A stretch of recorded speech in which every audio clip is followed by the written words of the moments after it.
Good evening. Tonight we descend into the history of a small, dark glass bottle. A bottle that sat on the mantelpiece of almost every home in Victorian England. A bottle sold at the grocer, the barber, the tobacconist, the confectioner. A bottle that cost less than a pint of beer. It was reddish-brown, and it was called laudanum. A bitter tincture of opium dissolved in alcohol. And for a century, an empire called it medicine.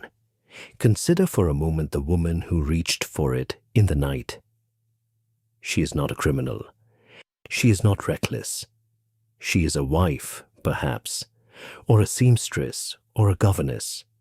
It is somewhere past 2 in the morning, and the pain that has lived behind her eyes since Tuesday has not gone. Or perhaps it is not pain at all. Perhaps it is the particular airless despair of living inside a society that has no language for the suffering of women, only a diagnosis. Hysteria, nervousness, the vapors. The doctor has written it on a small card and told her to take 20 drops, morning and night. She takes them, and they work. That is the terrible thing. For a little while, they work. The edges of everything soften, the chest unclenches. The room becomes habitable again. The reddish-brown liquid is bitter on the tongue, and then there is warmth. And then there is something approaching peace. She does not know that what she has just taken contains morphine.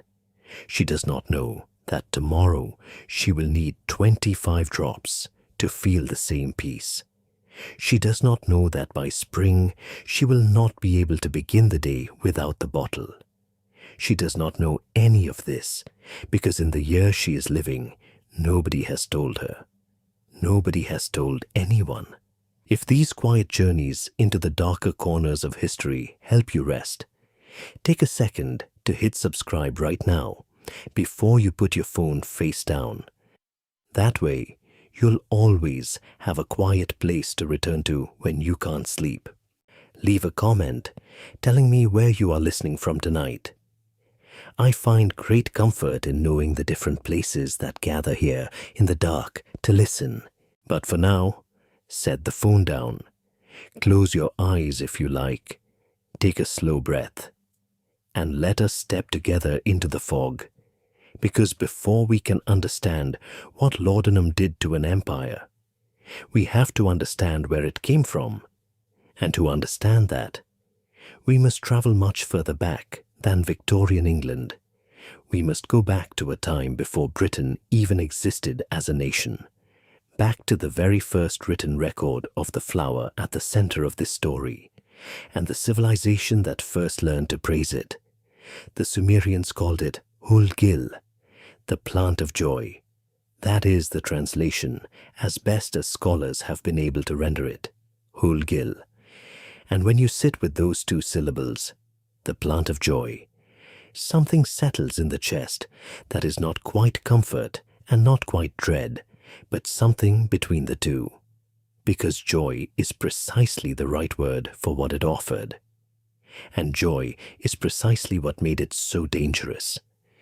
The first written reference to opium dates to somewhere around 3400 BCE in the fertile crescent of ancient Mesopotamia, in the world of the Sumerians, a civilization that gave us writing, the wheel, and, it now appears, the first documented cultivation of the opium poppy. They grew it in their fields along the Tigris and Euphrates. They pressed the milky latex from the unripe seed pods. They dried it, formed it, and used it. And whatever they understood or did not understand about its chemistry, they understood perfectly what it could do to a person in pain. It could make that pain stop. This knowledge did not stay in Mesopotamia. It rarely does when something works that well. It moved, west and east and south, passing through centuries and civilizations the way useful things always do, passed along trade routes and carried in the bags of physicians and merchants and soldiers. The ancient Egyptians used it, The Greeks knew it. Homer, writing sometime in the 8th century BCE, describes a drug called nepenthes, a substance capable of dissolving all sorrow and bringing forgetfulness of every ill. Whether nepenthes was opium or something derived from it has been debated by scholars for generations. What is clear is that the concept, the idea of a substance that could dissolve sorrow, was already ancient when Homer wrote it down. The Greek physician Hippocrates, in the 5th century BCE, the man whose name we still attach to the oath sworn by doctors, recommended opium for treating fatigue, disease of women, and epidemics. Galen, the Roman physician, whose theories would dominate European medicine for over 1,000 years after his death, considered it among the most powerful and necessary drugs available to the healing arts. He used it himself regularly as a remedy for various complaints, and so the centuries passed. Opium traveled, accumulated names, acquired uses. It was traded by Arab merchants along the Silk Road. It arrived in the Indian subcontinent and spread across Persia and through North Africa. By the medieval period, it had reached the apothecaries of Europe, and the European physicians looked at what it could do and arrived at the same conclusion that the Sumerians had arrived at roughly 4,000 years before them. This works. This relieves suffering in a way that almost nothing else can. It was, in a sense, the most powerful pain-relieving agent that humanity had ever encountered. And for much of human history, that was the beginning and the end of the conversation about it.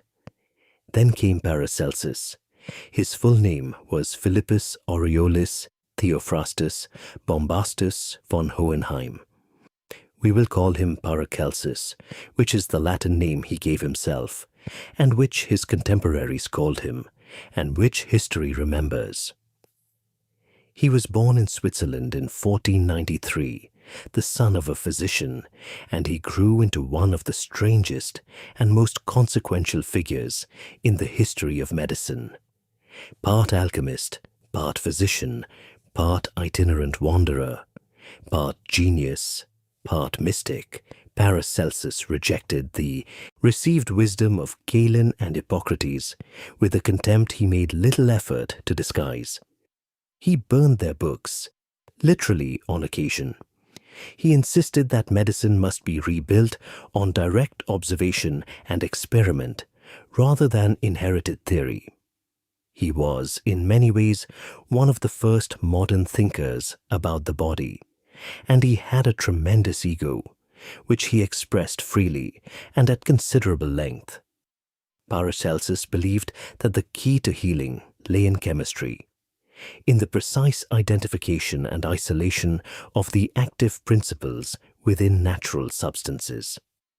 He was one of the first European physicians to understand that the active ingredient in opium dissolved more readily in alcohol than in water, a deceptively important observation because it meant you could concentrate the effect. You could make opium significantly more powerful by putting it in alcohol, more portable, more predictable, more precise in theory than simply chewing the dried latex or brewing it in water. And so he did. He compounded a preparation he called his arcanum, his secret remedy, which he also referred to as laudanum. The name came from the Latin verb laudare, to praise. He called it something worthy of praise, something to be exalted. The word is important. Remember it, because the thing that Paracelsus praised in the 16th century would be praised for 300 more years, and the praising would cost more lives than we can easily count. His original formula was extravagant, as befitting the alchemical tradition in which he worked. It contained opium, yes. Opium was the core, the active principle, the thing that did the actual work. But it also contained powdered pearls, crushed gold, musk, amber, and other rare and costly substances. It was a medicine for the wealthy, draped in the ceremonial excess of an age that believed gemstones carried healing properties, and that gold possessed a kind of divine vitality that could be transferred to the sick. The pearls and gold did nothing, of course. The opium did everything, but the elaborate frame around it gave it authority, gave it mystique, gave it the patina of something rare and serious and powerful, which it was, just not for the reasons anyone believed at the time. Paracelsus died in 1541, likely in Salzburg, in circumstances that historians have disputed for centuries. He was 47 years old. He left behind a body of work that was visionary in some respects and bewildering in others, and a legacy in pharmacology that would shape the next 4 centuries. His insight, that opium's power could be concentrated and delivered in alcohol, was the foundation on which everything that followed would be built.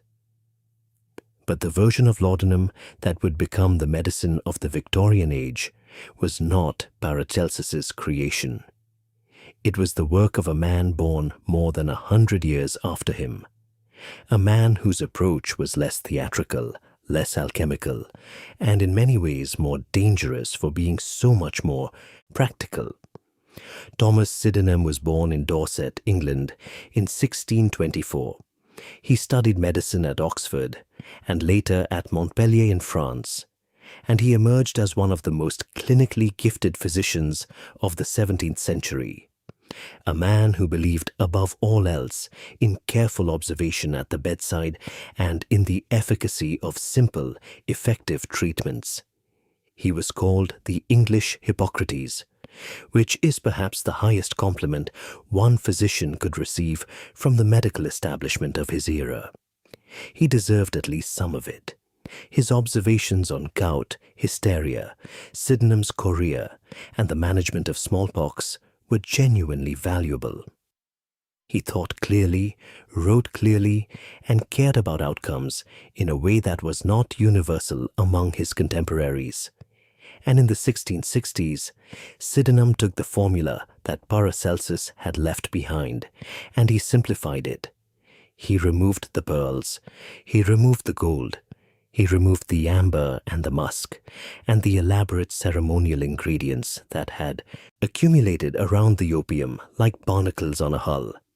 He stripped the preparation down to its essential components: opium dissolved in alcohol, sherry wine in the version he preferred, sometimes with saffron for color, cinnamon or clove for flavor, a little sugar to soften the bitterness.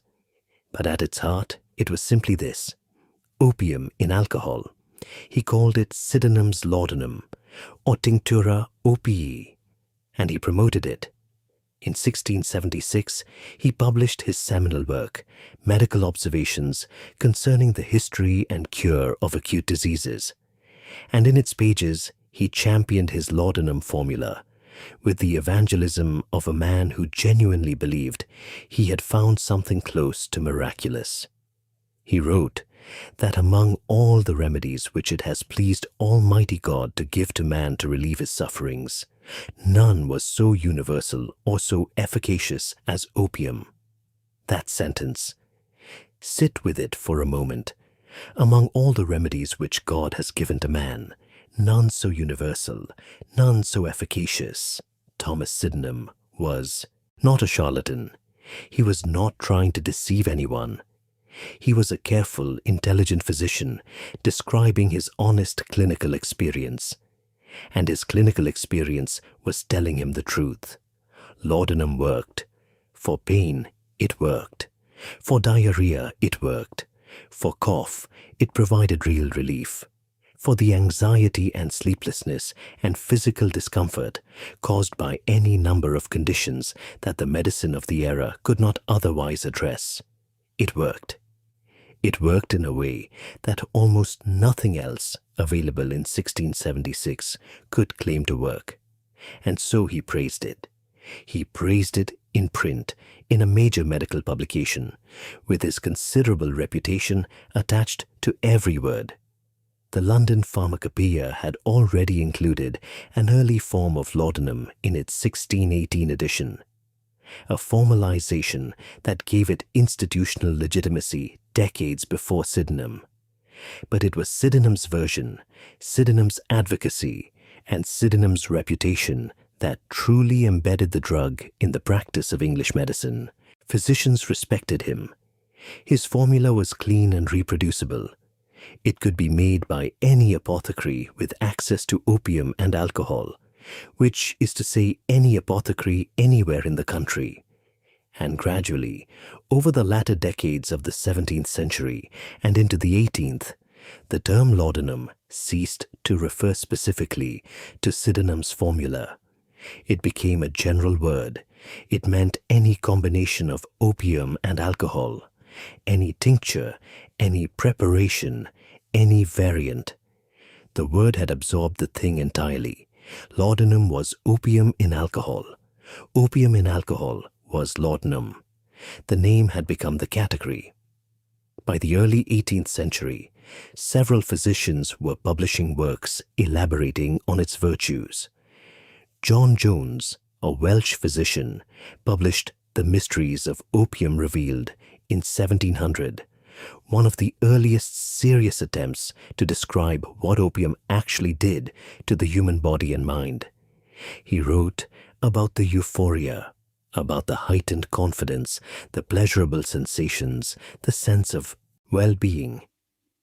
And he also wrote, with unusual honesty for the time, about what happened when the drug was removed, about the intolerable distresses that followed, about the craving that did not feel like choice. He was describing addiction in a period that had no clinical word for it, in a culture that had not yet developed the framework to understand what he was seeing. Nobody listened quite carefully enough. Or perhaps they listened and decided that the benefits were worth the risks. Or perhaps, and this is the most likely explanation, they simply could not imagine that a medicine so useful, so widely recommended, so firmly embedded in respectable medical practice, could carry a consequence so terrible. George Young published a comprehensive treatise on opium in 1753, building on Jones's work and further cementing laudanum's status as an essential tool in any physician's cabinet. By this point, the drug was genuinely everywhere in the British medical establishment. It was in the doctor's bag. It was in the home remedy book. It was in the apothecary's jars behind the counter. It was moving from the world of formal medicine into the wider culture, into the homes of ordinary people, into the hands of people who had never seen a physician and never expected to. And then the Industrial Revolution arrived, and the world changed in ways that would make everything that came before look like a prelude. The transition from an agricultural society to an industrial one happened with a speed that no generation living through it fully comprehended. Within the span of a single human lifetime, the landscape of England transformed. The fields gave way to factories. The villages gave way to cities. The slow rhythms of rural life gave way to the relentless mechanical pulse of coal and iron and steam. Millions of people moved, or were moved, or had no choice but to move, from places where they had lived for generations into the dark, dense, crowded manufacturing towns of the industrial North and Midlands, Manchester, Birmingham, Leeds, Sheffield, Liverpool.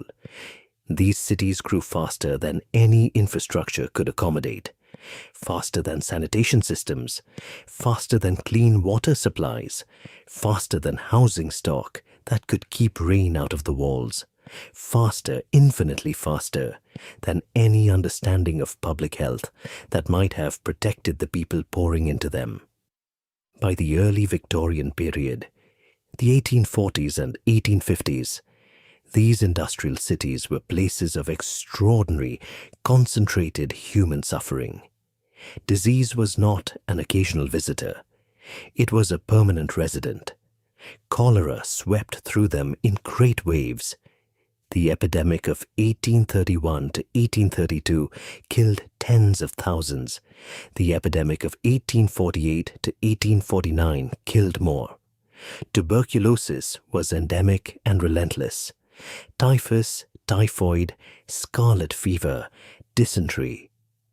The list of diseases that moved through the overcrowded working-class streets of Victorian cities reads like a catalogue of everything the human body can be broken by.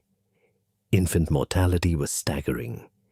In some working-class districts of Manchester and Liverpool in the 1840s, fewer than half of children survived to their 5th birthday, not because their parents did not love them, because the conditions in which they were born and raised were conditions that the human body was not built to survive. And the pain. Set aside the epidemic disease for a moment and simply consider the ordinary, daily pain of working-class Victorian life. Factory work was physically brutal in ways that are difficult to fully appreciate from the distance of our own era. 12, 14 hours a day, 6 days a week, in conditions of noise and heat and particulate air that slowly destroyed the body. The spinning machines, the looms, the coal faces, the foundries. These environments produced injuries at a constant rate. Crushed hands, damaged lungs, backs that could no longer straighten after decades of labor. And for almost all of this pain, there was nothing. There was no aspirin. Aspirin would not exist until 1899. There were no opioid pain medications as we understand them today. There was folk medicine and prayer and endurance, and for the last 2,000 years or so, there had been opium. There had been opium, and now there was laudanum. And laudanum was cheap, cheaper by the middle of the 19th century than a bottle of gin or wine, because it was classified as a medicine rather than an alcoholic beverage, and therefore untaxed. 20 or 25 drops could be purchased for a single penny, roughly the price of a pint of beer. It was available not in specialist medical establishments, not in places that required a journey or a fee, but everywhere. At the grocer, at the tobacconist, at the barber, at the confectioner, at the pub. Traveling hawkers sold it in the countryside. Market stalls offered it alongside vegetables and cloth. It required no prescription because the concept of a prescription for most medicines barely existed in practical terms for the working classes. It simply sat on the shelf, and you bought it and you took it, and for a little while, the pain stopped. This is not a story of weakness. This is not a story of people making bad choices. This is a story of an empire producing unbearable levels of suffering, and then placing on the shelf, within reach of everyone, the one thing that could make that suffering bearable, even temporarily, even at a cost that nobody had yet calculated and nobody was prepared to pay. The monster had a name. It had been praised for 3 centuries. It was reddish-brown and bitter, and it smelled faintly of something ancient, something that went back further than England, further than Christianity, further than Rome. It went back to those first fields along the Tigris and Euphrates, where a civilization that is now dust grew the plant of joy and learned what it could do. Now it was in every pocket and on every shelf of a nation that was desperately, urgently, chronically in pain. And it was just getting started. There is a particular cruelty in the timing of all this. Consider what Britain was telling itself in the middle of the 19th century. It was telling itself that it was the most advanced civilization in human history. and in certain ways, it was not wrong. The Great Exhibition of 1851, held in the extraordinary Crystal Palace in Hyde Park, a structure of iron and glass so vast that full-grown elm trees grew inside it, drew 6 million visitors in 5 months to witness the products of industrial ingenuity gathered from across the British Empire and the world: steam engines, telegraphs, industrial looms, precision machinery of a kind that would have been unimaginable to any previous generation. Queen Victoria stood at the opening ceremony and wept with what her diary recorded as feelings of devotion and gratitude. It was the empire at its most confident, at its most certain that progress was both possible and inevitable. And in the alleys 3 miles east of the Crystal Palace, children were dying at rates that would not have surprised a physician in ancient Rome. That distance, the distance between the triumph and the suffering, is the true terrain of Victorian England. It is not a contradiction exactly. It is more like a deliberate refusal of vision. The progress was real, and the suffering was real, and they existed simultaneously, and the people at the top of the social structure found it remarkably easy to look at one and not the other. But the suffering could not be entirely ignored. It was too large, too loud, too present on every street corner and in every hospital ward and in every church record of infant burials. And so the Victorian medical establishment did what medical establishments do when confronted with suffering that exceeds their capacity to cure it. They managed it. They reached for the most effective tool they had, and the most effective tool they had was the small, dark glass bottle. By the 1840s, laudanum was not merely a medicine in Victorian England. It was something closer to a cultural institution. It was the aspirin of the 19th century. This is a phrase that historians use, and it is accurate as far as it goes. But aspirin does not produce euphoria. Aspirin does not carry the accumulated mystique of 3,000 years of human use. Aspirin does not soften the existential edges of a life that is hard beyond what language can adequately convey.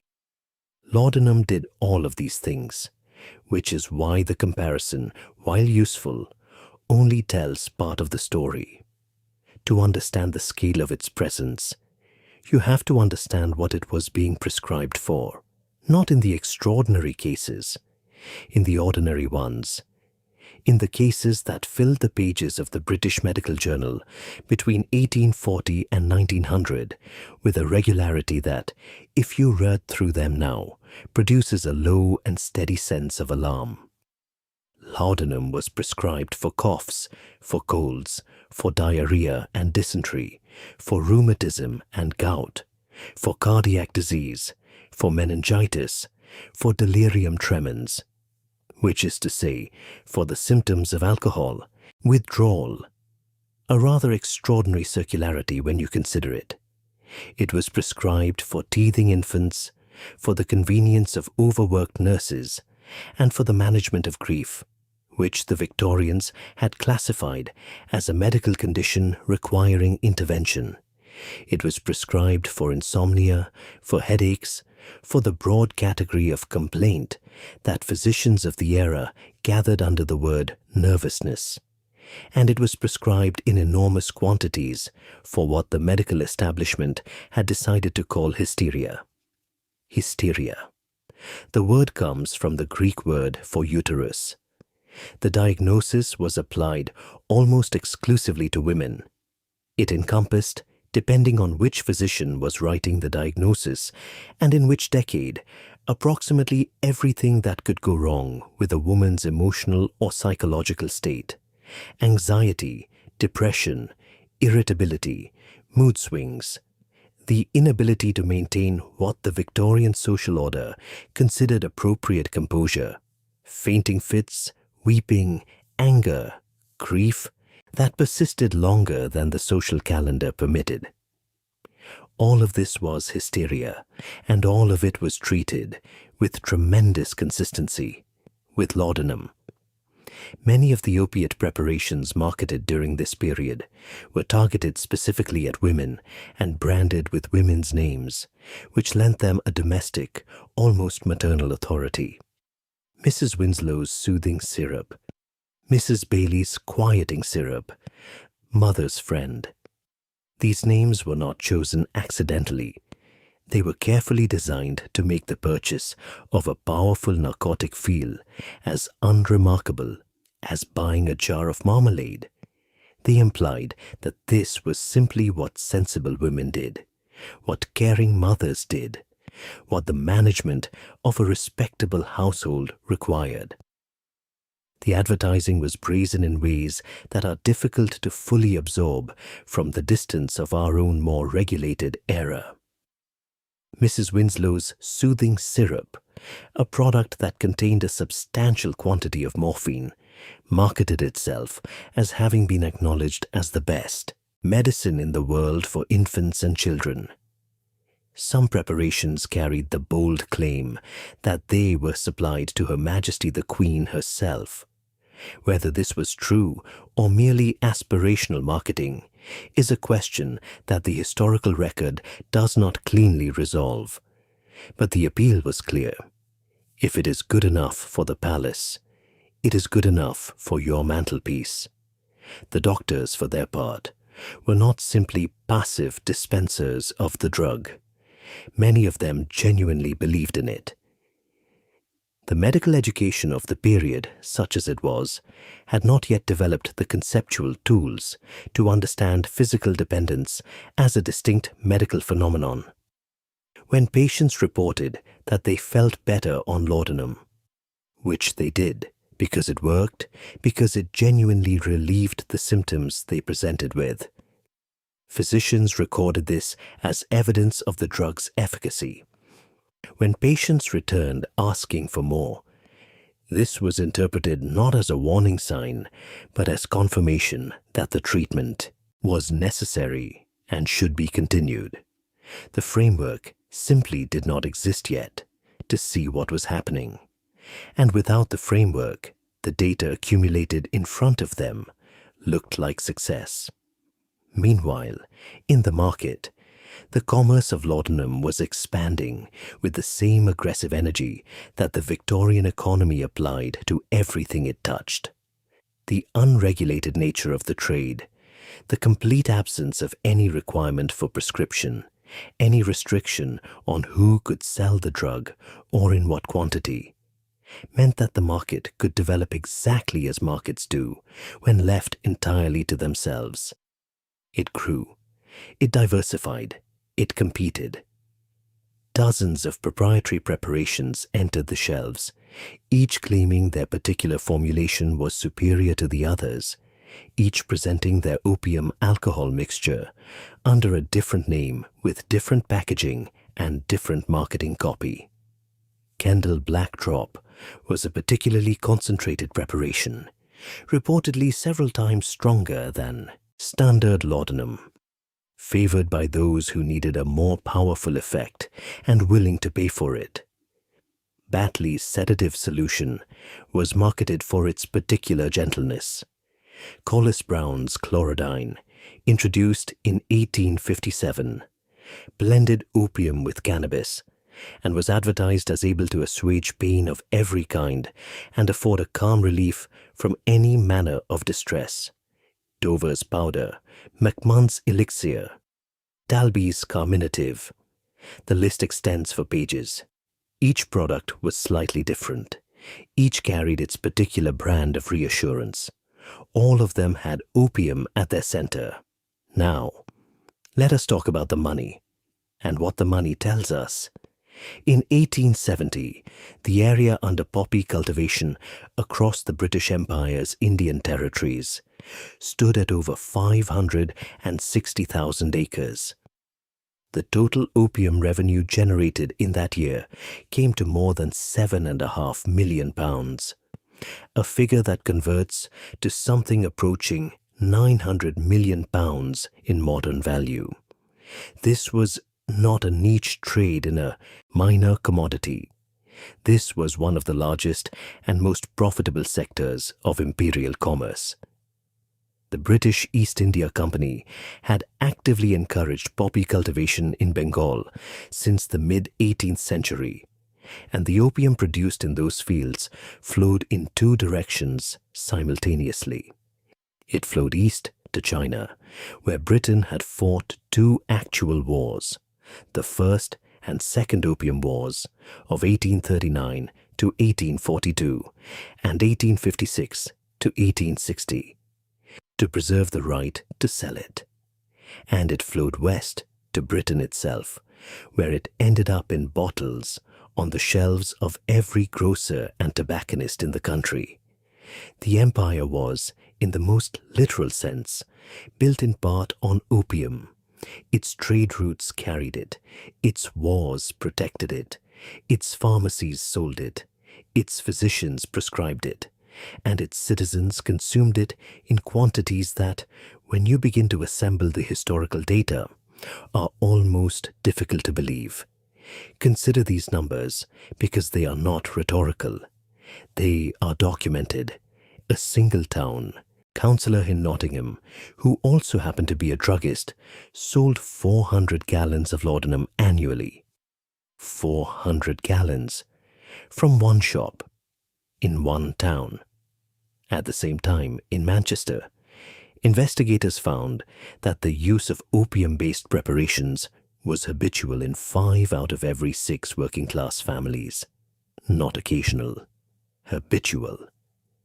One Manchester druggist admitted to selling half a gallon of Godfrey's cordial, the most popular opiate preparation for children, which we will come to, and between 5 and 6 gallons of a generic equivalent called, with a cheerfulness that now reads as horrifying, simply quietness, every single week. Every week. From one shop, in one city.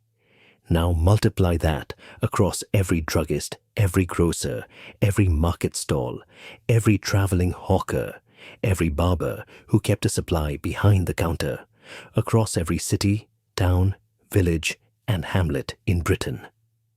The quantity of opium moving through the British domestic market in the middle decades of the 19th century was by any measure staggering, and it moved across every level of society. This is something that the cultural memory of Victorian laudanum sometimes obscures. There is a temptation to imagine that this was primarily a disease of the poor, a consequence of desperate circumstances. And the desperate circumstances were real. The poverty was real, the pain was real, the complete absence of any alternative was real. But laudanum did not stop at the threshold of respectability. It climbed every staircase. It sat on the mantelpiece in the drawing room as easily as it sat on the shelf in the back-to-back terrace. The Victorian class system had a complex and revealing relationship with this particular contradiction. Among the working classes, heavy use of laudanum was increasingly, as the century progressed, described by middle-class commentators as misuse, as evidence of moral weakness, of the degraded character of the poor, of the dangers of allowing the lower orders unrestricted access to powerful substances. But the use of laudanum by middle and upper-class women for their nerves, for their hysteria, for their vague but chronic suffering, this was called medicine. It was called a habit at worst, a necessity at best. The same substance, the same chemical process of physical dependence. Different words because different people were inside the chain. The physicians of the aristocracy and the professional classes prescribed it freely for their patients, and in many cases took it themselves. Charles Dickens was known to use it. George Eliot used it. Bram Stoker used it. The list of Victorian literary figures who kept a bottle within reach is long enough to constitute a significant portion of the era's entire creative output. The drug was woven into the fabric of intellectual and artistic life in ways that were openly acknowledged and generally unremarkable. You took laudanum for your complaints. You mentioned it in letters to friends, as you might mention taking a headache powder today. There was no particular stigma attached to it among those who could afford to present their dependence as medical necessity. And this is the knife edge that the Victorian relationship with laudanum balanced on. It was, simultaneously, the medicine of respectable society and the debauchery of the lower classes, depending entirely on who was taking it and how they could afford to frame it. The chemistry was identical. The physical dependence was identical.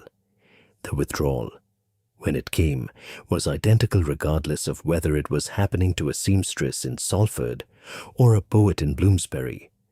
But only certain people got to call their suffering by a dignified name. The working-class woman who bought her laudanum at the grocer on the corner, who needed it to get through the 12-hour shift at the mill, who gave it to her children so they would sleep quietly while she worked. She was, in the language her social superiors applied to her, a case of moral failure. The upper-class woman who took 40 drops a day on her doctor's recommendation, who had been taking it since her physician prescribed it for her spinal injury at the age of 15, who wrote to her fiancé about her reliance on it in careful, literary prose. She was a patient managing a chronic condition. We will meet that upper-class woman in the next part of our story. We will meet her and others like her. We will put names and faces to this addiction, because it is easier to understand the weight of what happened when you can see it in a specific human life, rather than as an abstraction of gallons and pennies and pharmacy statistics. But before we do, there is one more thing to understand about this moment in history, about why laudanum spread with such totality, such completeness into every corner of Victorian life. It was not simply that the suffering was great. Suffering has always been great. Every century has had its share. It was not simply that the drug worked. Many things work in the short term at a cost that only becomes apparent later. It was the combination, unbearable suffering, a working drug, no regulations, no labels warning of dependence, no competing treatment, no competing understanding, and a commercial infrastructure, the empire itself, with every financial incentive in the world to keep selling. Every grocery shelf, every apothecary counter, every traveling salesman's case was part of the same machine. A machine that had been built to do precisely what it was doing. Moving product, filling bottles, turning the poppy fields of Bengal into the mantelpiece medicine of a nation that was suffering too much to ask the question it most needed to ask. What exactly is in this bottle? And what will happen when I cannot put it down? The empire had no answer, because the empire had never needed one. The bottle was selling, the shelves were full, the people were quiet for now. Statistics are a kind of mercy, in a way. They hold the suffering at a distance. 400 gallons from one druggist, 5 out of 6 families, 20 drops for a penny.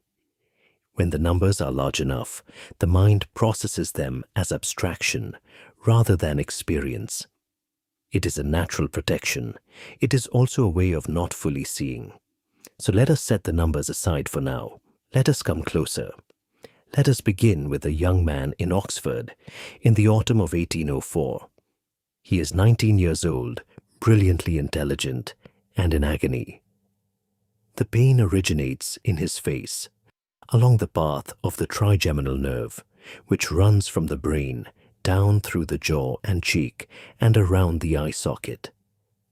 When this nerve misfires, It produces a sensation that sufferers have described as being stabbed repeatedly in the face with a heated wire. Even the slightest stimulus, a breath of wind, the pressure of a pillow, the act of speaking, can trigger an episode of excruciating, blinding pain. The young man at Oxford has been suffering from this condition for months. He has tried everything available to him. Nothing has worked. A friend suggests laudanum. He takes it, and the pain stops. Not immediately, not completely, but sufficiently. Sufficiently that he can sleep. Sufficiently that he can think again, can read, can hold a conversation without bracing for the next wave. The relief is so profound that he will write about it later in language that borders on religious. He will describe it as a panacea for all human woes, as the secret of happiness, as something that philosophy and poetry had only promised, and this small bottle had actually delivered. His name was Thomas de Quincey, and what happened to him next became one of the most famous literary documents of the 19th century, and one of the most consequential, because the story he told about his addiction shaped how an entire generation understood, or more precisely misunderstood, what laudanum was. De Quincey continued taking laudanum long after the trigeminal pain had subsided. This is not a moral failing. This is physiology. The body had adjusted to the presence of the drug. The neural pathways had rewired themselves around it. Stopping was no longer a matter of deciding to stop. It was a matter of managing a physical process that had its own demands, its own timeline, its own brutal mechanics. De Quincey could not stop. Or rather, he could stop briefly, and with enormous suffering, and then the suffering itself would drive him back to the bottle. By 1821, he was persuaded to write about his experience for the London magazine. The resulting work, Confessions of an English Opium Eater, was published first as articles and then as a book, and it became a sensation. De Quincey was a gifted and deeply strange writer, and what he produced was not a cautionary tale in the way we might now recognize one. It was something more ambivalent, more seductive. He described the pleasures of opium in extraordinary detail, the dreams, the visions, the sense of intellectual expansion, the hours of music that became transcendent under its influence. He described Saturday evenings in London, wandering through the crowds at the opera market, the drug turning the ordinary world strange and beautiful. He praised it. He praised it in the very title. And this is where the damage lived. Not in the suffering De Quincey also documented, the nightmares, the paranoia, the progressive deterioration, the years of failed attempts to reduce his dose, but in the glamour he had accidentally bestowed on the substance. Young men across Britain and Europe read his confessions and saw not the trap, but the invitation. A bold experimenter, a visionary, a man who had gone somewhere the ordinary person feared to go. Paracelsus had named the drug something to be praised. De Quincey, 3 centuries later, had written the praise. Samuel Taylor Coleridge had arrived at the same destination by a different road, and perhaps with even less illusion about where he had ended up. Coleridge was one of the defining poetic voices of his generation, the man who wrote The Rime of the Ancient Mariner, who theorized with Wordsworth about the nature of imagination and the purpose of poetry, who produced in Kubla Khan one of the most celebrated fragments in the English language. He was also, from his early 20s onward, a man at war with a dependency he could neither manage nor escape. His first encounter with laudanum came in 1791, when he was 19 years old and suffering from rheumatic fever at school. A physician prescribed it for the pain. He took it. He recovered from the fever. But the recovery from the drug came much more slowly, and in the end, it did not come at all. By the early 1800s, Coleridge was consuming the drug in quantities that alarmed everyone around him. By 1814, when he wrote a desperate letter to his friend Joseph Cottle, he had been deeply addicted for over a decade.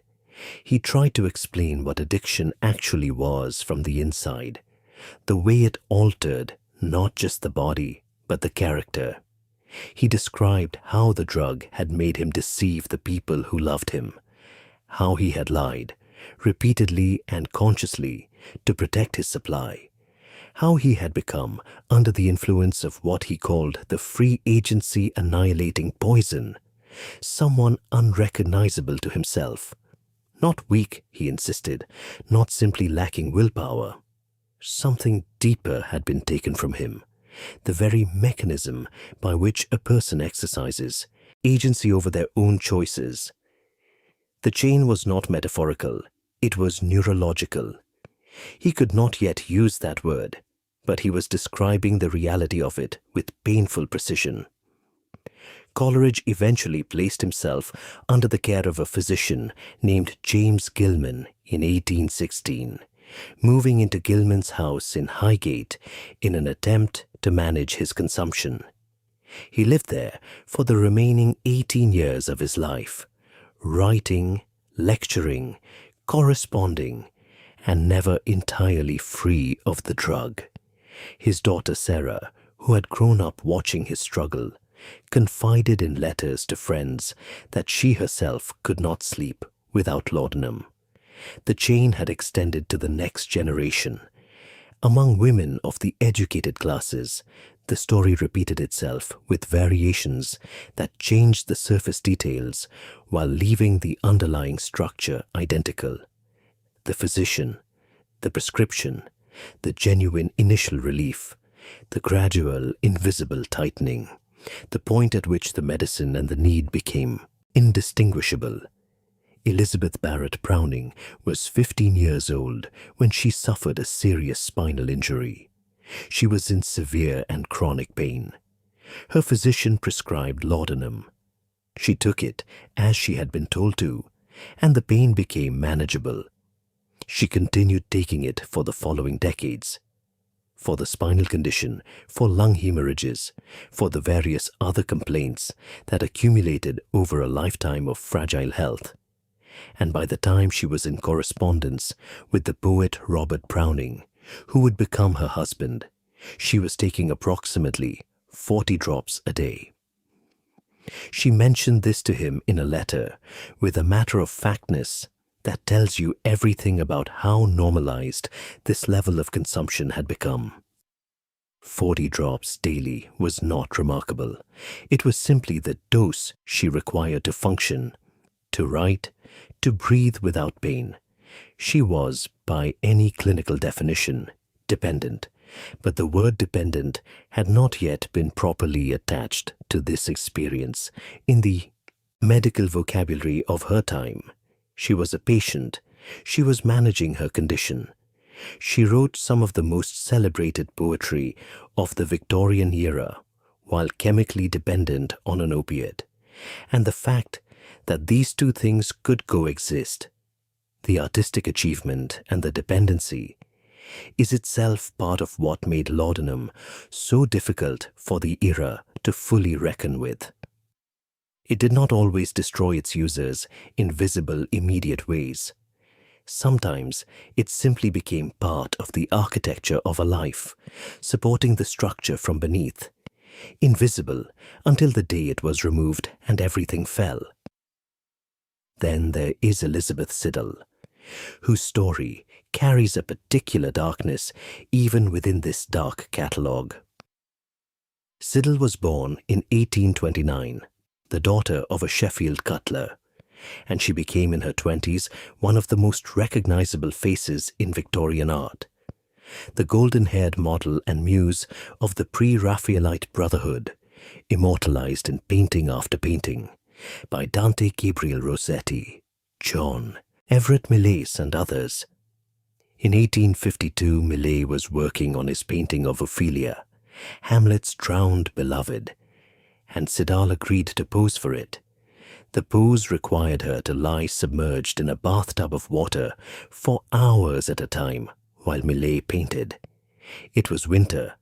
The water grew cold. The oil lamps placed beneath the tub to keep it warm went out, and nobody noticed, or nobody told her, or she did not feel it through whatever state of determined endurance she had entered. She emerged from those sessions with severe respiratory illness. Her physician prescribed laudanum. She took it for the rest of her life. For 10 years, the drug was threaded through everything: her art, her relationship with Rossetti, which was alternately passionate and devastating, her fragile health that never fully recovered, her grief after she delivered a stillborn daughter in 1861. By the following year, the losses had accumulated beyond what she could hold. In February 1862, Rossetti returned home from dinner to find her unconscious. She died that night from a laudanum overdose. She was 32 years old. Rossetti, in his grief, placed a manuscript of his unpublished poems in her coffin. He buried his work with her. 7 years later, he had the coffin exhumed to retrieve the manuscript because he had changed his mind about what grief required. The poems were published in 1870. Siddal's story does not end with the lesson. It ends with a cold bathtub and a physician's prescription and 10 years of quiet dependency and a night in February from which she did not wake. The chain looked the same as it always did. It just tightened at a different speed. And then there is Ada Lovelace. Born in 1815, the only legitimate child of Lord Byron, she was a mathematician of extraordinary ability, the person who wrote what is now considered the first computer algorithm, a century before computers existed. She suffered from asthma, among other conditions. Her physician prescribed laudanum. She became addicted to it and to other opiates prescribed alongside it. And she died in 1852 at the age of 36, in significant pain, dependent on the substances that were supposed to be helping her. The first computer programmer in history was killed in part by her prescription. These are the celebrated names, the ones the historical record preserved because their other work, their poetry and their paintings and their mathematics, gave someone a reason to write their stories down. But Paracelsus had praised it. Sydenham had prescribed it. The Empire had sold it. And for every Coleridge or Browning or Siddal, whose dependency found its way into letters and biographies, there were 10,000 others. Women in servants' quarters, men on factory floors, elderly people managing pain that had no other remedy, young people handed a bottle by a physician who saw no reason not to, whose names were never written anywhere. Their suffering was real. Their chains were real. We simply do not know what to call them because nobody thought to ask. But there was another group, quieter still, smaller and more helpless, and with no voice at all in the conversation about what was being done to them. A group who had not sought out the bottle, had not been prescribed it by a physician, had not made any choice at all. A group who simply had the drug placed on their tongues by the people who were supposed to protect them, and who fell silent because that is what laudanum does, and who could not tell anyone what was happening because they did not yet have words. We will meet them next. There is a product that sits at the very center of this story. It is not laudanum itself, though it contains laudanum. It is not any of the literary preparations or the aristocratic remedies or the physician-dispensed tinctures that carried the drug into the drawing rooms and studies of Victorian England's educated classes. It is something humbler than all of that, and something more devastating. It was called Godfrey's cordial. Its origins trace to an apothecary named Thomas Godfrey of Hunsdon in Hertfordshire, who compounded the original formula sometime in the early 18th century. After his death in 1721, without leaving a clear heir to his recipe, the formula passed into general use and was eventually mass-produced across England by multiple manufacturers, each claiming their version to be the authentic one. The ingredients were simple. Opium, the same opium that was in every other laudanum preparation on the market. Treacle for sweetness. Water. A little ginger or spice. That was it. It was cheap. It was widely available. It was sold without restriction. And it was designed and marketed with extraordinary and cheerful directness, specifically for infants and young children. Also called Mother's Friend, the name alone tells you everything you need to know about the logic that surrounded it. By the middle of the 19th century, Godfrey's cordial was not a fringe product. It was not something whispered about or sold under the counter with a sense that perhaps this was not quite right.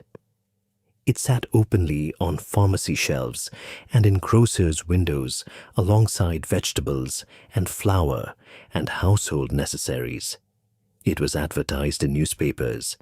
It was recommended by the same physicians who recommended laudanum for everything else. And it was used with a regularity that medical officers of the period described as epidemic, across the length and breadth of working-class Britain. The purpose was explicit. Give it to the baby, and the baby will sleep. Give it to the infant, and the infant will stop crying. Give it before you leave for your shift at the mill, or the factory, or the laundry, and the child will not be in danger from whatever mischief an unsupervised toddler might otherwise come to. It will simply be still. It will simply be quiet. That was the word some of the generic versions used on their labels. Quietness. They sold it as quietness in a bottle. To understand why this happened, why hundreds of thousands of mothers across Victorian England routinely gave their infants an opiate preparation, you have to understand the economic reality those mothers were living inside. This is not a story of negligent parents. It is a story of a system that created impossible conditions and then provided a chemical solution to the impossibility it had manufactured.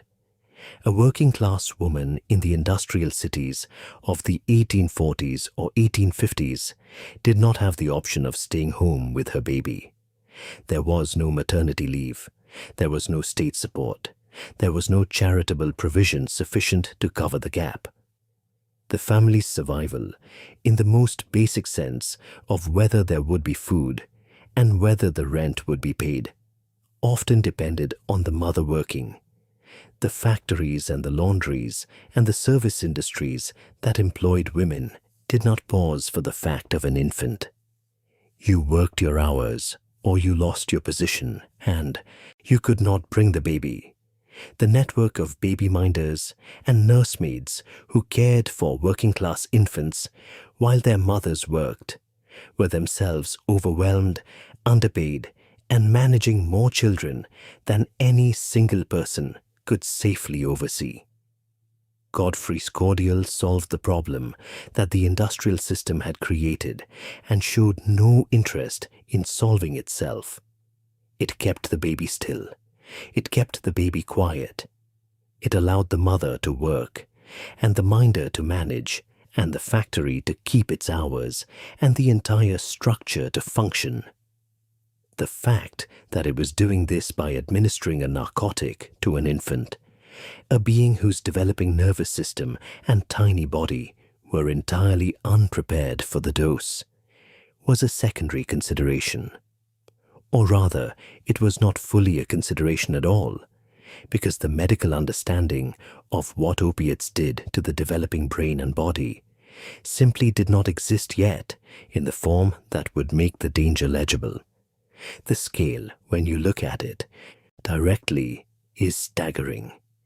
The figures we have already glimpsed take on a different quality when you place a child at their center. The same Manchester investigators, the same 5 out of 6 families, the same half-gallon of Godfrey's cordial moving through a single shop every single week. The numbers have not changed, only what we now understand them to mean. These are not estimated numbers. These are documented figures that emerged from official inquiries, and they represent only the fraction of consumption that happened to be recorded. Across Britain, at least 10 separate branded opiate preparations were marketed specifically for children and infants by the mid-19th century. Atkinson's Royal Infants Preservative, Street's Infants Quietness, Mother Bailey's Quieting Syrup, Steedman's Powder, Dalby's Carminative, each carrying its own packaging, its own reassurances, its own implied promise that whatever was troubling the child would be resolved.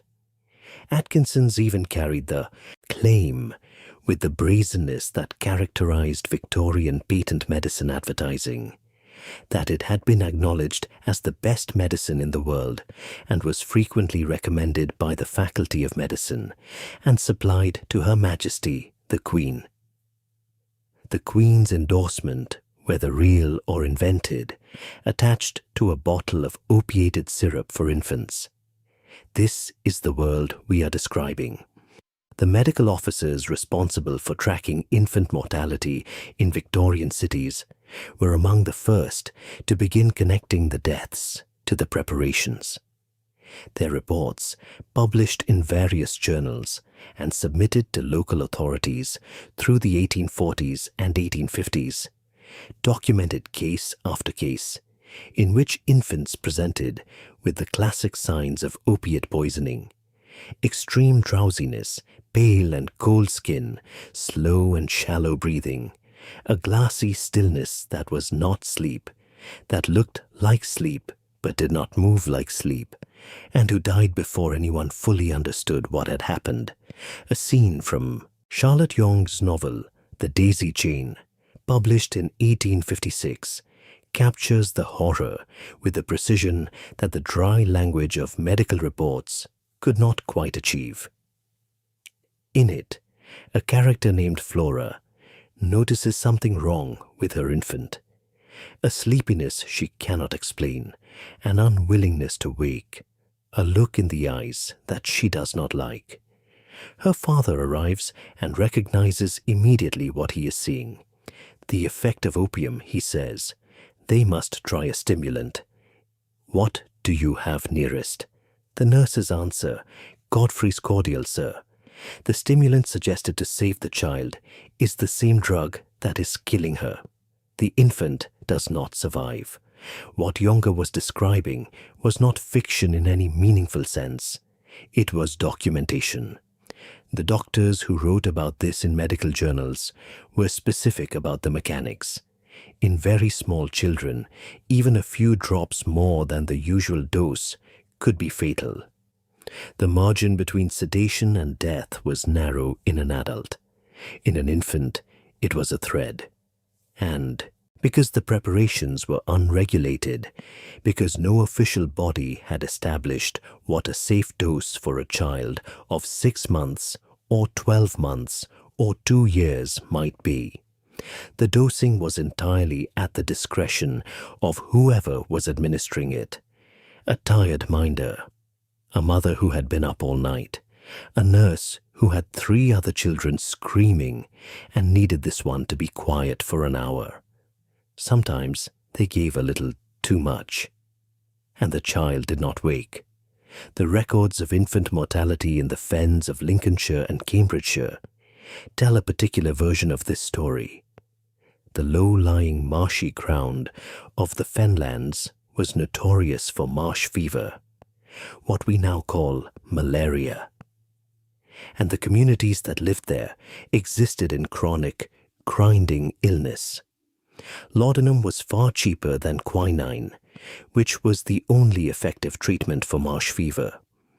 And so the fen communities used laudanum instead, for the adults and for the children, for illness and for pain, and for the management of daily life in a landscape that the body found almost unlivable.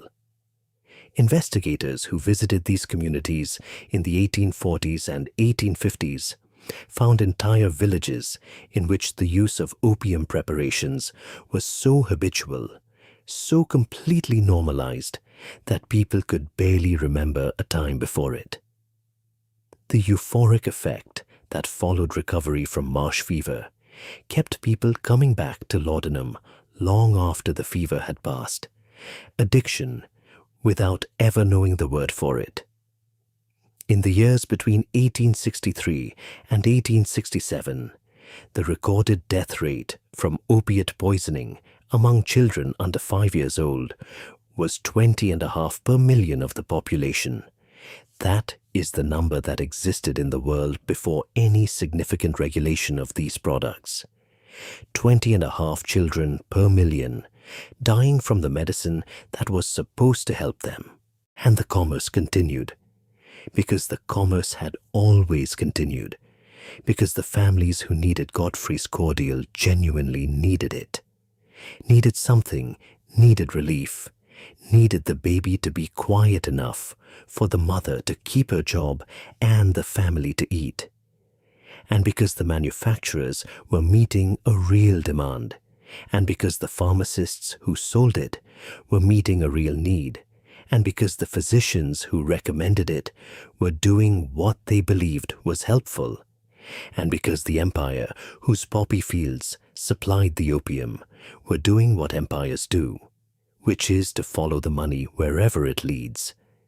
Nobody in this story, or almost nobody, was operating out of malice. That is the most disorienting thing about it. The chain that killed these children was not forged from cruelty. It was forged from 100 small decisions made by 100 people who believed they were doing the reasonable thing given the circumstances they were in. The circumstances were the problem, and nobody had the authority, or the knowledge, or the political will to change the circumstances. Not yet. The infant deaths were being counted now, however slowly and imperfectly. The medical officers were writing their reports. The newspapers were beginning to ask questions. In the East End of London, journalists were venturing into the opium dens of Whitechapel and writing what they found there, and the respectable classes were shuddering over the descriptions with a horror that contained within it the beginning of a reckoning. The reckoning was coming. It was coming slowly, as reckonings always do when they are fighting against money and habit, and the deep human reluctance to admit that something widely trusted has caused harm on a significant scale. The people who would eventually push for change, the medical officers, the journalists, the reformers, the parents who had buried children and wanted to understand why, were gathering their evidence and their arguments and preparing to take them somewhere that might actually listen. It would be a long road, longer than it should have been, given what was already known. But the direction of travel was, at last, beginning to shift. It was coming in the form of a parliamentary act, and a poison label on a bottle, and a slow, measurable decline in the death rates that the act would eventually produce. History rarely arrives in time for those who most needed it to hurry. Their silence was the loudest thing in this whole story, and it is only now, from the distance of 1.5 centuries, that we can hear it for what it was. Not an accident, not an oversight, a consequence, the entirely predictable consequence of placing an addictive narcotic in the hands of a society that was suffering too much to question what it was being given and profiting too greatly to stop giving it. Before we speak of laws and acts of parliament, before we speak of poison labels and declining death rates and the machinery of government turning finally toward the problem it had spent half a century ignoring, we should speak about what it was like to stop. Because everything that follows, every piece of legislation and every reform and every belated official acknowledgement that perhaps the small dark bottle had not been entirely a gift, all of it is abstract unless you understand what the body went through when the bottle was taken away. Unless you understand what the millions of people who had been using laudanum on instruction from their physicians or from their own desperate need, experienced when they tried to put it down. It began typically within hours of the last dose. The first signs were subtle enough to be mistaken for something else. A restlessness, a difficulty sitting still, a faint ache in the limbs, the kind that makes you shift your position and shift it again and find that no position is comfortable. Then the sweating began, cold and sudden and unrelated to the temperature of the room. Then the skin became hypersensitive. The touch of fabric, the sensation of air moving across the arms, produced a crawling discomfort that was not quite pain but occupied the same register. Then came the yawning, uncontrollable and constant, the body attempting something that sleep could no longer provide. By the second day, if the person had not returned to the bottle, the symptoms intensified with a cruelty that felt almost deliberate. The muscles cramped, not the dull ache of the first day, but a writhing, involuntary contraction that moved through the legs and abdomen in waves. Nausea arrived, followed by vomiting, followed shortly by diarrhea, which the body produced in quantities and with an urgency that left the sufferer unable to move far from the nearest basin. The eyes streamed, the nose ran, the skin, which had been crawling with discomfort, now alternated between burning and chilling, with no interval of relief between the two. The third day was often the worst. The cramping intensified, the inability to sleep. Despite an exhaustion so deep, it felt structural, as though the bones themselves were tired, produced a disorientation that made ordinary thought difficult. Some sufferers experienced tremors, the hands shaking in a way that could not be stilled by an act of will. The heartbeat became irregular. The anxiety which had been building since the first hours of withdrawal reached a pitch that some described in retrospect as the most terrifying experience of their lives, not because of any specific fear, but because of a formless, enveloping dread that seemed to come from nowhere and attached itself to everything. And behind all of it, beneath the physical symptoms that occupied every surface of the body, there was something harder to name and harder still to endure. A psychological absence, a grey, enveloping absence of everything that the drug had been providing. Not just relief from pain, but the baseline sense of well-being that the brain had long since stopped producing on its own, having outsourced the function to the bottle. Without the laudanum, the brain's own chemistry had nothing to offer. There was no warmth, there was no softness, there was no peace. There was only the waiting and the symptoms and the knowledge carried in the body at some level below thought that a small, dark bottle could end all of it within 20 minutes. Most people went back to the bottle. Laudanum withdrawal and overdose symptoms were treated in the medical practice of the era with laudanum itself. This is not an absurdity but a genuine clinical reality. If a person was in acute distress from attempting to stop, the treatment was to give them a controlled dose to manage the crisis. If a person had taken too much, the treatment in some cases also involved the drug. There was nowhere else to go. The alternative was to watch the patient suffer through a process that could last for days, could produce serious cardiac complications in vulnerable individuals, and could, in those without adequate care, without a physician monitoring their condition, without the warmth and food and rest that recovery required, occasionally prove fatal. This is the thing about opiate dependence that the Victorian medical establishment was only beginning in the 1860s and 1870s to truly grapple with. It was not a habit that willpower could dissolve. It was not a moral failing that virtue could overcome.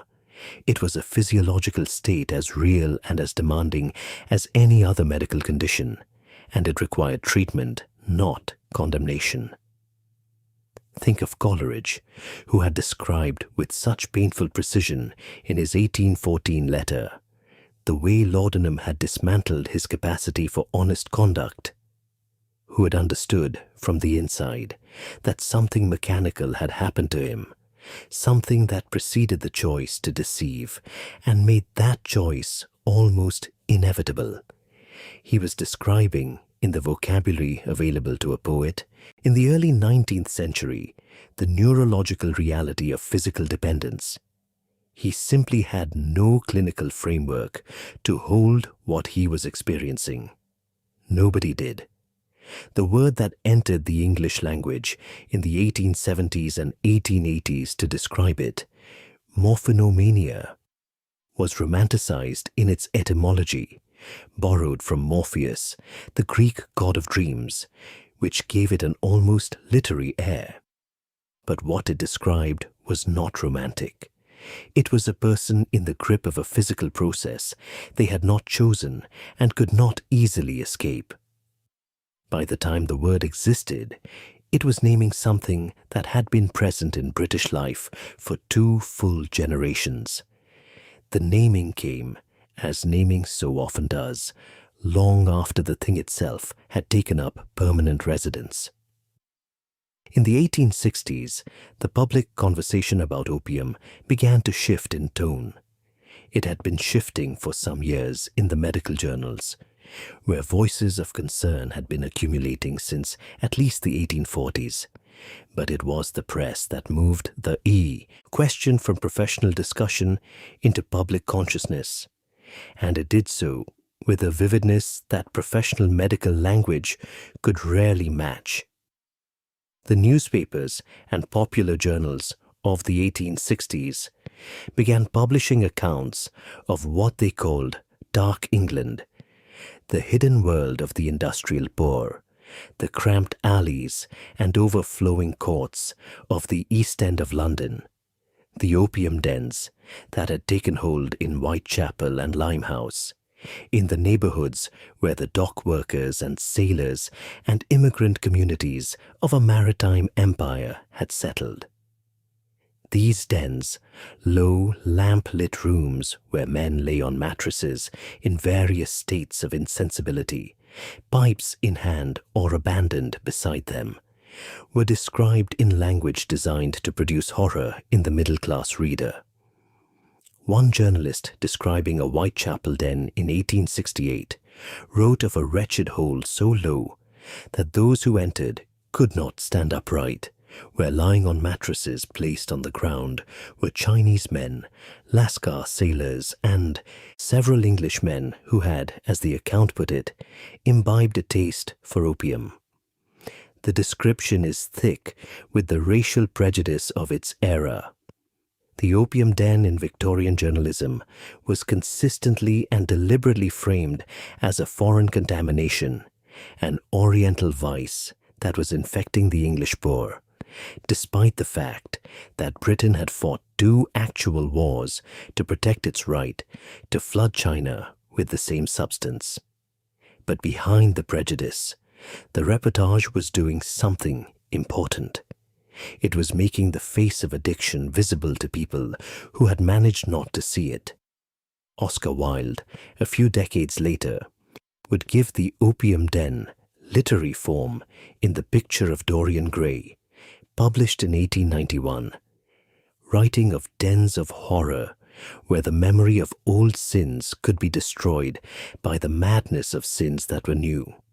The language is Wilde's, which means it is exquisite and excessive and not entirely trustworthy as documentation. But it captures something real about the psychological function these places were serving. They were not simply places to buy a drug.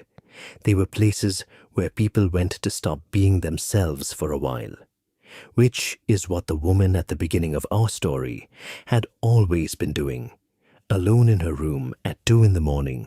with her small dark bottle, in a setting far more respectable, but with exactly the same underlying logic. The pressure on Parliament built through the 1860s. The medical profession was now arguing more consistently for regulation. The temperance movement, which had been focused primarily on alcohol, expanded its concern to include opium. Religious organizations began campaigning against the trade. And the mounting evidence from medical officers, the documented infant deaths, the recorded casualties, the sheer volume of opium moving through the domestic market, was becoming difficult for the legislative mind to dismiss entirely. In 1868, Parliament passed the Pharmacy Act. It was an imperfect piece of legislation shaped at every stage by the competing interests of those who stood to lose from regulation. The chemists and pharmacists, who had been among the loudest voices calling for reform, were simultaneously among those who profited most from the trade, and early drafts of the bill that would have imposed stricter controls were lobbied into weakness before they ever reached a vote. The opposition was not subtle. Chemists argued in parliamentary testimony that opiate preparations constituted a major part of their trade and that restricting their sale would cause serious economic harm. The trade had been built over decades, had employed thousands, had generated fortunes. The people profiting from it were not prepared to surrender those profits to a moral argument, however compelling the evidence behind it. The final act represented the minimum concession that the evidence demanded and the commerce would allow. The final act required that the sale of opium and its preparations be restricted to registered chemists and pharmacists. No more grocers, no more tobacconists, no more barbers selling laudanum alongside haircuts. It required that every bottle of opiate preparation be clearly labeled as a poison. These were real changes, and the data that followed their implementation was real. In 1868, the year the Act came into force, the recorded death rate from opium poisoning in the general population stood at 6.4 per million. In 1869, the year after, it had fallen to 4.5 per million. Among children under 5 years old, the population most devastated by the infant opiate preparations, the death rate dropped from 20.5 per million in the years immediately before the Act to 12.7 per million by 1871. These numbers represent real children who did not die, real women who did not wake one morning to find that the baby had not woken with them. The Act worked, partly, in the ways that it reached, and here is its fatal flaw, written into the legislation with a directness that, in retrospect, reads almost as a confession of who had won the lobbying battle. The Pharmacy Act of 1868 explicitly excluded patent medicines from its provisions. Godfrey's cordial, which contained laudanum and which had been killing infants for 150 years, was a patent medicine. Mrs. Winslow's soothing syrup was a patent medicine. Atkinson's Royal Infant's preservative was a patent medicine. all of them continued, entirely legally, to be sold by anyone, to anyone, without restriction, without the poison label, without any of the controls that the Act had imposed on the sale of raw laudanum. The bill that was supposed to protect children had been written, in its final form, with a hole through the middle precisely large enough to let the products that most endangered children pass through untouched. It was not until the 1880s and 1890s, through a series of court rulings that held the Act applicable to patent medicines after all, and through the sustained campaign of the British Medical Association publishing lists of what was actually in various popular preparations, that the grip of the infant opiates began meaningfully to loosen. By around 1900, labels for some children's preparations were beginning to carry the reassurance that they were made without laudanum, a statement that revealed in its very existence how thoroughly the drug had saturated the market it was now advertising itself as having left. Broader campaigns continued into the new century. The Society for the Suppression of the Opium Trade, formed in 1874, campaigned specifically against Britain's complicity in the international opium trade, and in particular against the India-China opium traffic, through which Britain had profited for over a century, while systematically addicting an overseas population. The argument that free trade in opium was a civilized good had, by the 1870s, become increasingly difficult to sustain in public. Not because the moral case against it was new, but because the accumulated weight of domestic evidence about what opium did to the people who used it had finally become too large to argue around. In 1888, Benjamin Broomhall founded the Christian Union for the Severance of the British Empire with the Opium Traffic, a name whose comprehensiveness suggests the thoroughness of the moral indictment its members believed was warranted. In 1910, after years of sustained pressure, Britain finally agreed to dismantle the India-China opium trade. The empire that had fought 2 wars to protect its right to sell opium to China had at last agreed to stop. 60 years after the First Opium War, 2 generations after the habit had been imposed. At home, the Dangerous Drugs Act of 1920, passed in the aftermath of wartime concerns that narcotics were corrupting the character of military men, a concern that had generated the Defense of the Realm Act of 1916, finally required that opium and its derivatives be available only on prescription. Over-the-counter sales, which the Pharmacy Act of 1868 had restricted but never eliminated, were now prohibited. It had taken 52 years from the first meaningful regulation to the establishment of a system that bore any resemblance to what was needed. Nobody had told them when they first took the 20 drops. Nobody had written the warning on the bottle. Nobody had sat across from them in a physician's office and said, "This will help you now, and it will cost you later, and the cost is one you may not be able to afford." The knowledge existed in fragments in the pages of medical journals and in the letters of suffering poets, and in the testimony of medical officers who had been watching the death rates climb for decades. But it had not been assembled into anything that the ordinary person with the bottle in their hand could access and understand and use to make a different choice. That failure of knowledge, of communication, of institutional courage, that is part of what the Pharmacy Act tried, belatedly, to correct. And it is part of what all the acts that followed tried to correct. They were all, in their different ways, attempts to close a door that had been open for 300 years. By that time, a new century had arrived. A new language had developed for what laudanum had always been: addiction, dependency, substance use disorder, terms that carried within them the understanding that this was a medical condition rather than a moral failing.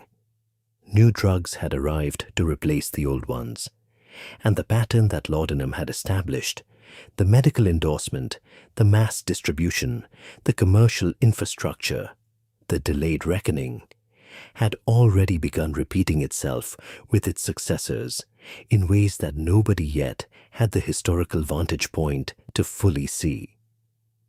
The lesson that the century of laudanum contained was available.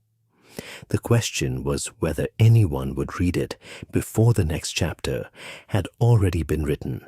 The reckoning, when it finally arrived in full, found that it had arrived too late for an entire generation, perhaps several generations, the babies who had been quieted into permanent silence, the poets who had praised the chain that held them, the women who had been prescribed their dependency by physicians who called it treatment, the workers who had dulled the pain of the machines until the machines outlasted them.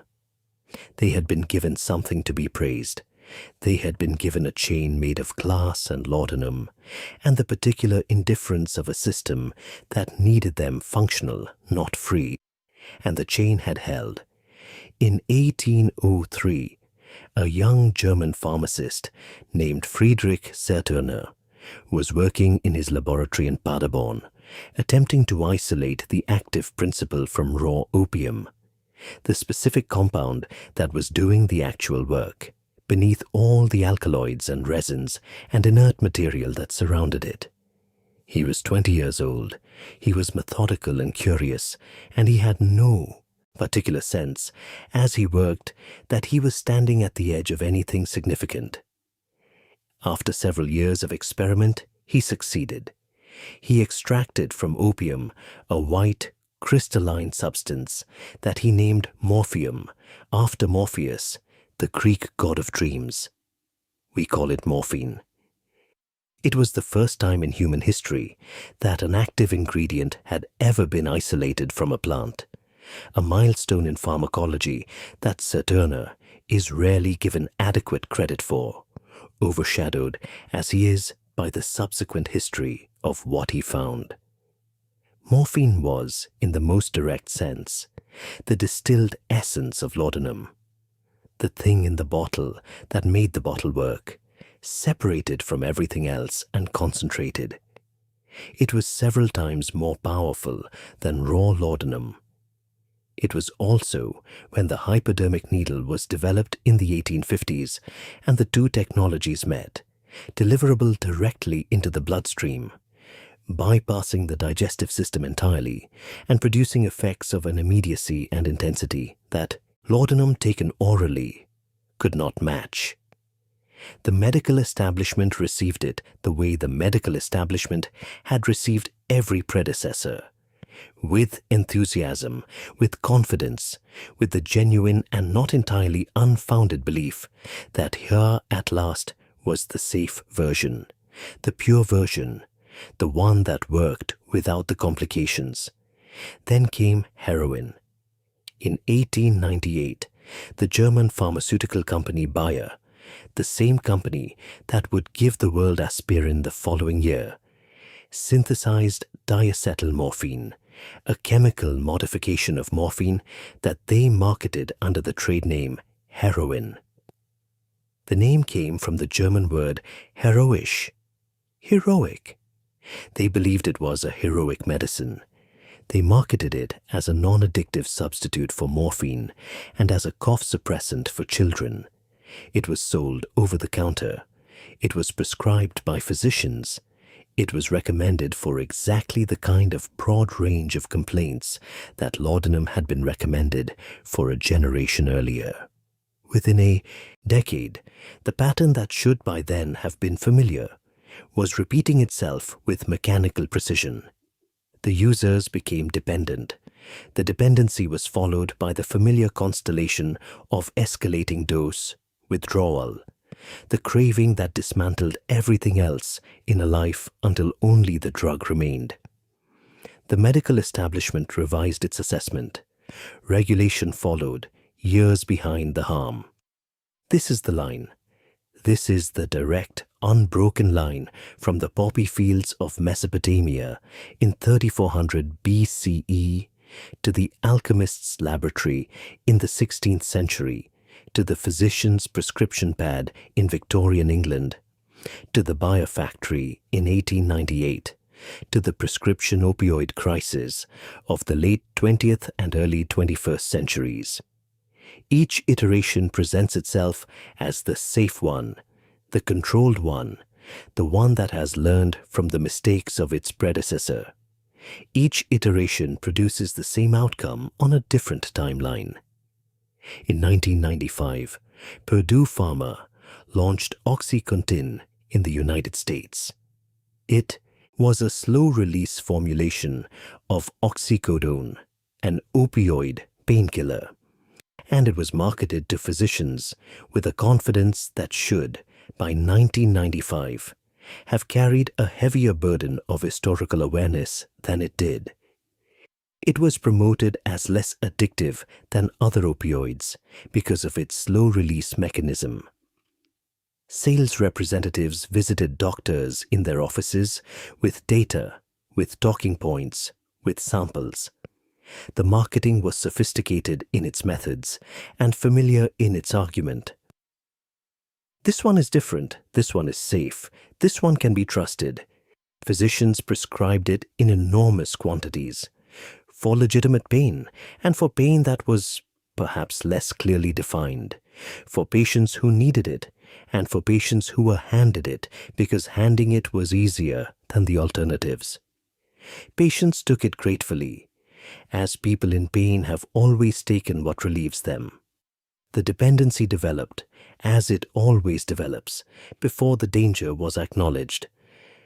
The crisis that followed, the American opioid epidemic, which has claimed more than 500,000 lives since 1999, is the largest drug-related public health catastrophe in modern history.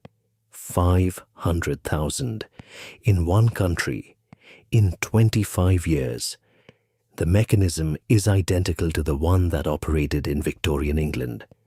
A trusted institution, medicine, endorses a substance. A commercial infrastructure distributes it without sufficient caution. A population in genuine pain receives it gratefully. The dependency develops before the danger is acknowledged. The regulation arrives late. The bodies accumulate in the interval. The bottles have changed. The chemistry has changed. The scale has, if anything, grown. The pattern has not changed at all. Sit with that for a moment, in whatever room you are in tonight, because this is the deepest thing that the history of Laudanum has to teach us.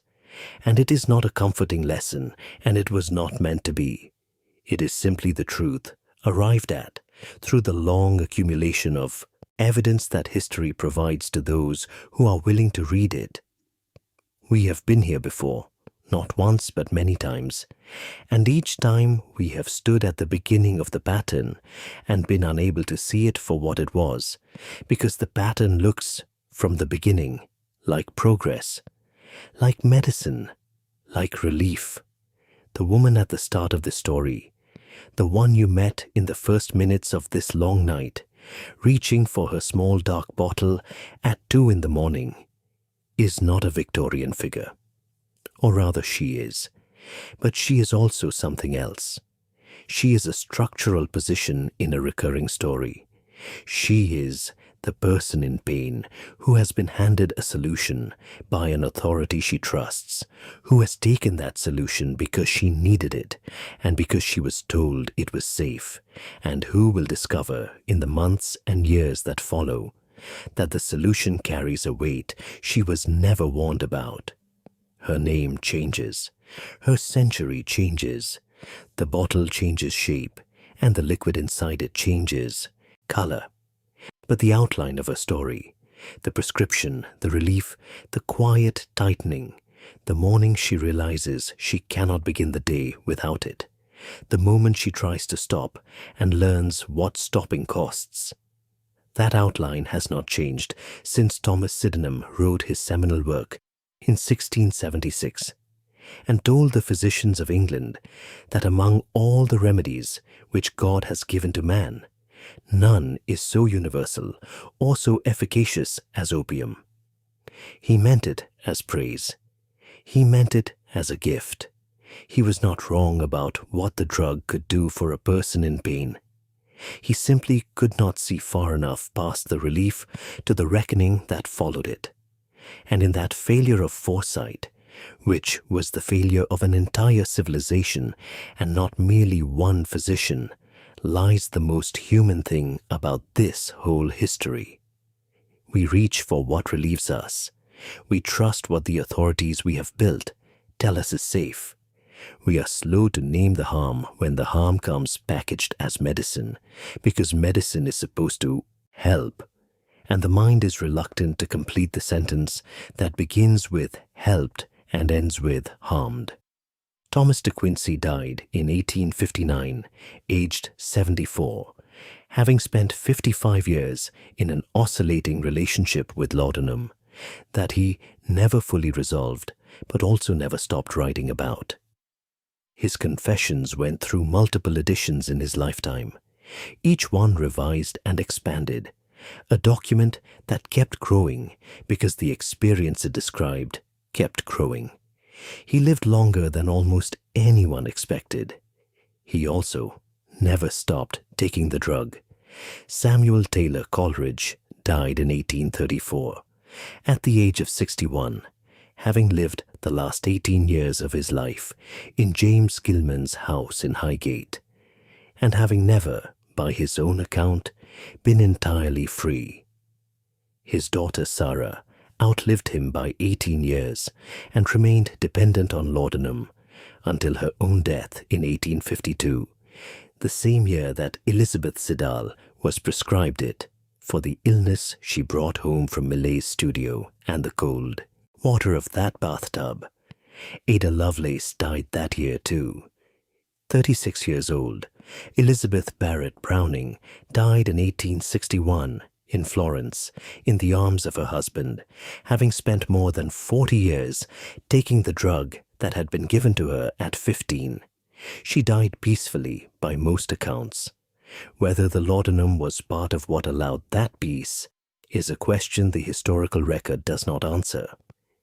Elizabeth Siddal's grave is in Highgate Cemetery, not far as London distances go from the house where Coleridge spent his final years.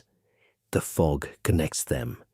It connects them to the unnamed children who were given Godfrey's cordial and did not wake.